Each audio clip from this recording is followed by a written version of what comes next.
पुत्र, मैं महामाया हूँ, तुम्हारी माता शक्ति का स्वरूप।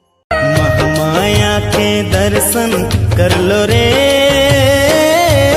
भक्तों, महामाया के दर्शन कर लो रे। महामाया के दर्शन कर लो रे भक्तों, महामाया के दर्शन कर लो रे।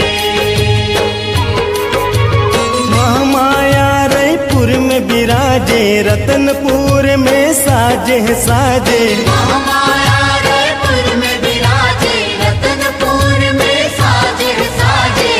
महामाइल परसन कर लो रे भक्तों, महामाई के दर्शन